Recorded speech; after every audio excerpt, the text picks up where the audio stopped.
બકરીઓની સમજદારી।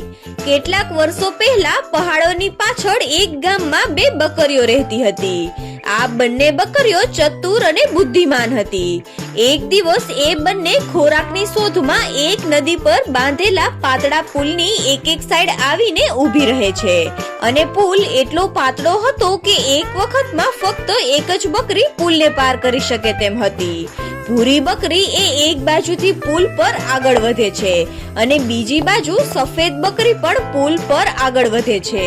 બંને બકરીઓ જ્યારે પુલની વચ્ચોવચ પહોંચે છે ત્યારે તેને અનુભવ થાય છે કે તે બંને પાસે પુલને પાર કરવા માટે પૂરતી જગ્યા નથી।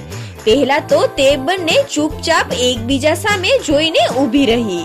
તેમણે સમજાતું ન હતું કે હવે શું કરવું। હવે કાં તો એ એકબીજા સાથે લડાઈ કરી શકતી હતી અને કાં તો પછી એકબીજાને ધક્કો મારીને પુલની નીચે ફેંકી શકતી હતી। પણ તે બંને બકરીઓ સમજદાર હતી। તે સમજી ગઈ કે લડાઈ કરવાથી કંઈ ફાયદો નથી। જો તે બંને લડશે તો બંને જ પુલમાં પડી જશે। ભૂરી બકરીએ કહ્યું કે જો આપણે બંને લડાઈ કરીશું તો આપણે બંને પુલમાં પડી જશું। એના કરતા આપણે કંઈક બીજો રસ્તો શોધીએ। સફેદ બકરીએ કહ્યું કે હા, તારી વાત સાચી છે। જો આપણે બંને મળીને કંઈક વિચારીએ તો બંને સુરક્ષિત રીતે પુલને પાર કરી શકીશું।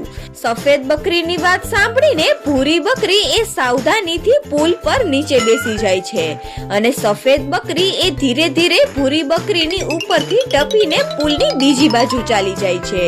પછી ભૂરી બકરી પણ ઊભી થઈને પોતાના રસ્તે પુલની બીજી બાજુ ચાલી જાય છે। તો આ રીતે બંને સમજદાર બકરીઓ પોતાની ચતુરાઈ અને સમજદારીના કારણે પુલને સુરક્ષિત રીતે પાર કરી લે છે। તો બાળ મિત્રો, આ વાર્તા પરથી આપણને શીખવા મળે છે કે કોઈ પણ મુશ્કેલ પરિસ્થિતિમાં એકબીજા સાથે ઝઘડો કરવાને બદલે મળીને એ સમસ્યાનો હલ શોધવો જોઈએ। સમજદારીથી કોઈ પણ મુસીબતનો ઉકેલ આવી શકે છે।